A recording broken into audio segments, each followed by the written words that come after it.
Okay, good morning. We'll go ahead and get started. I'd like to provide some brief opening comments before taking questions.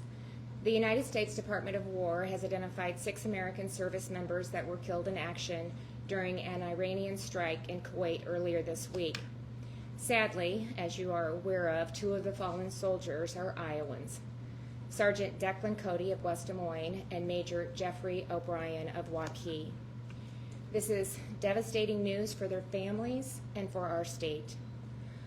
I had the opportunity to speak with Sergeant Cody's father and Major O'Brien's wife to not only offer my condolences, my prayers, and of course our unending support to meet any need that they may have, but to just reassure them how proud we are of their loved ones that sacrificed their life on behalf of our country. As you can imagine, they're heartbroken, and as Iowans, we grieve with them and their families.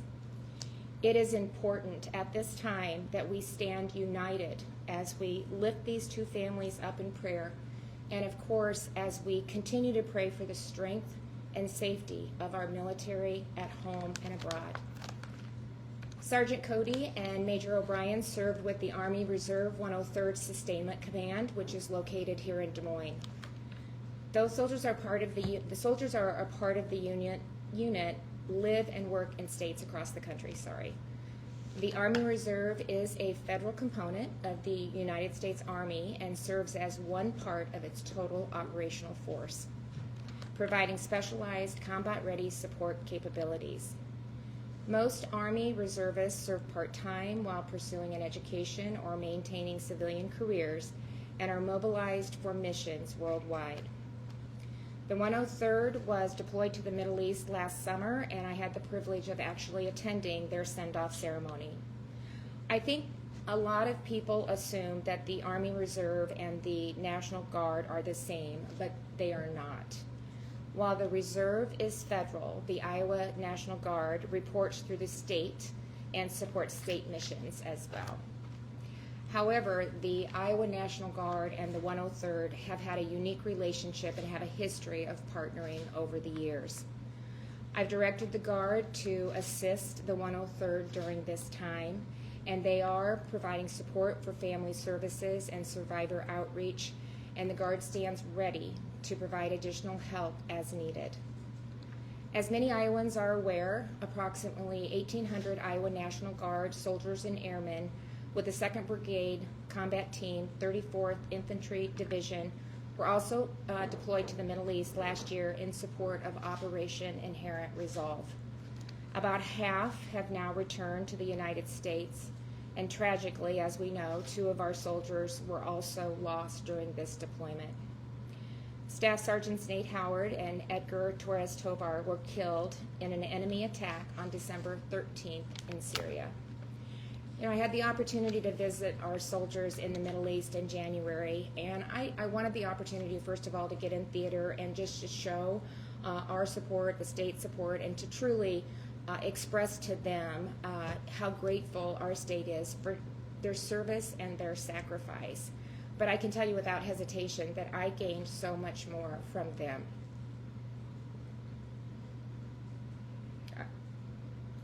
I had the opportunity to see firsthand how critical they are to the mission in the Middle East, and almost at every single stop they were leading those missions. And I heard over and over how personally committed that they are to it. They believe in the work that they're doing. They stepped forward and they chose to serve, even in challenging and dangerous situations. And it is our responsibility to stand strong in support of each and every one of them. Losing 4 soldiers from Iowa in the course of 3 months is a sobering reminder that our freedom is not free. It demands sacrifice and the kind of service that these heroes and their families have made on behalf of all of us. And it's why our support for the men and women who wear our nation's uniform is so important. We owe them not only our gratitude, but our unwavering commitment to stand with them, to care for their families, and to honor their service to our state and to our country every single day. So before I open it up for questions, I want you to know just ahead of time, I'm not stalling, I might not be able to answer some of the questions that you might have on this topic, because as I mentioned, this is a federal military component. But my team will be happy to provide everybody with a contact for the U.S. Army Reserve Command Public Affairs Office, so that you can reach out directly to them. It's different with the Guard because they answer to me, and so we're able to get the questions, we're able to really lean in and understand what's happening, and it's just a different path that the communication flows with the U.S. Army. So, and they're not, doing it intentionally, it's just a different setup, and so we were able to be notified immediately and able to start to drive things, and the communication is good. And we're, getting it as we're asking for it, but it's just a lot of the things I don't have detailed information for, like I would have if General Osborne would be standing right here, able to answer a lot of the questions. It's a different operation. I did have the opportunity to talk with Colonel Bob Hegland. He is the Rear Detachment Commander here at Fort Des Moines, and so I just wanted to make sure that the information that we had, he confirmed was accurate, and that he will keep us posted as we move forward throughout this process. And with that, we'll open it up to questions. Congressman Nunn on social media announced that he had spoke to leaders at that unit and indicated there were 9 wounded soldiers from that unit transferred to a military hospital in Germany. Is that something that you discussed with the Colonel? I'm not gonna talk about numbers. If you want to visit with Congressman Nunn, I'll let you do that. What I can tell you that we are aware of the injured soldiers, and I can confirm that they have been safely evacuated to Germany. So all of them are out of theater and are in Germany. And so they're still, I do believe they notified families of the soldiers, but I'm not gonna, I'll let him, or I would, probably let the Department of War confirm the numbers, and I'm sure that, that will be happening at some point. Members of the Iowa National Guard are scheduled to return this weekend. Do you have any message for all military families here in Iowa? Some just found out that their sons and daughters are coming home. Others found out that they're not. Yeah. Do you have a message? Just how grateful I am to each and every one of them. I can't imagine the sacrifice, that they're, and just, they to think they're coming home, and then maybe things have changed, delayed. We've had some killed in action, so just how grateful we are for, their son or daughter or family or husband or wife or dad that have stepped up and chose to serve our country. And we forget that less than 1% of Americans serve on our behalf. That is such a small number. And in Iowa, we have a large percentage of that. We always have. We are, strong Americans that believe in this country, that believe in freedom. And we believe that we need to do whatever we can to protect it. And the fact that we have so many families and individuals that have stepped up to serve in that capacity says a lot about who we are as Iowans. And so just know how much we appreciate you. These individuals that are been killed, and those that have been wounded, and really those that serve every single day are heroes. And we are so grateful to each and every one of them. And as we walk through, I will be a part of the dignified transfer like I was earlier, and so we're waiting to hear when that will be, but we'll be there at every step of the way until we get those Iowans that have been killed or wounded back home. And we'll continue to provide the support that our families need to get them through this really difficult time.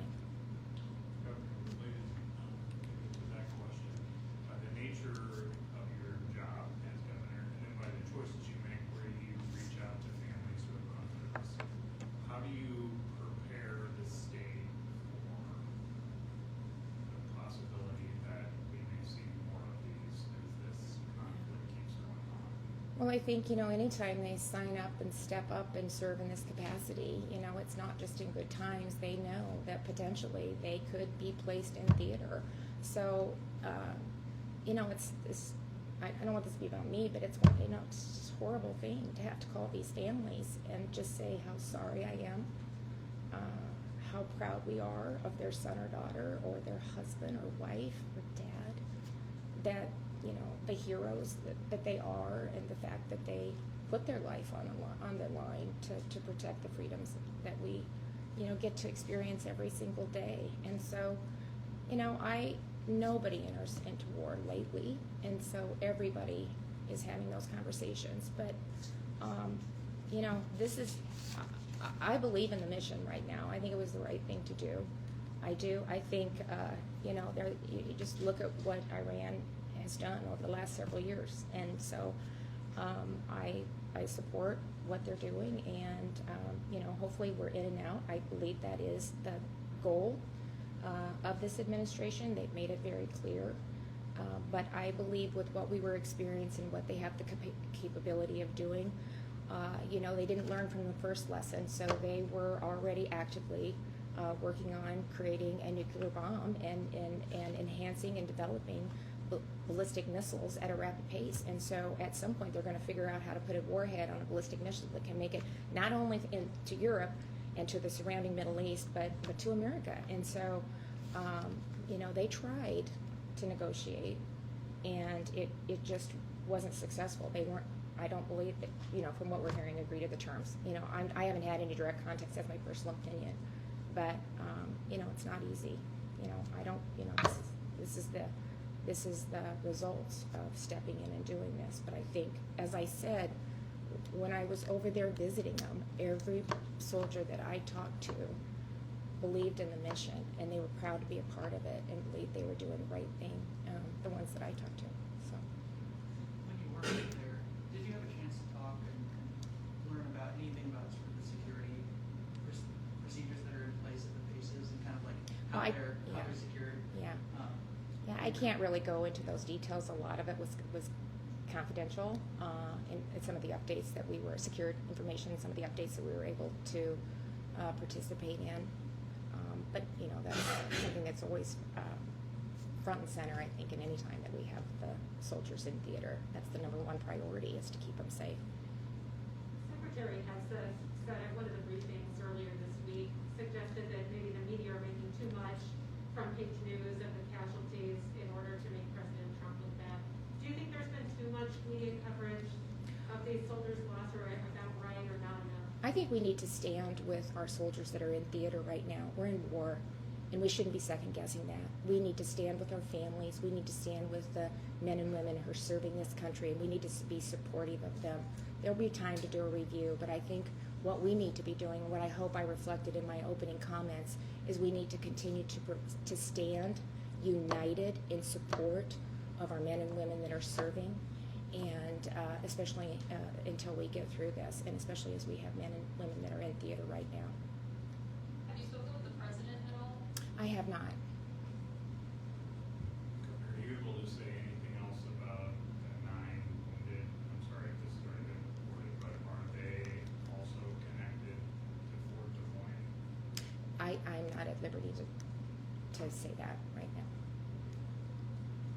And I don't know, to be honest. I'm trying to think back on the conversation state and remember what I can say and what I'm not, and I don't know that, to be honest. This is what I've been told that I can share, is that the wounded have been safely evacuated from Kuwait, and they are in Germany. So they are at a safe place right now.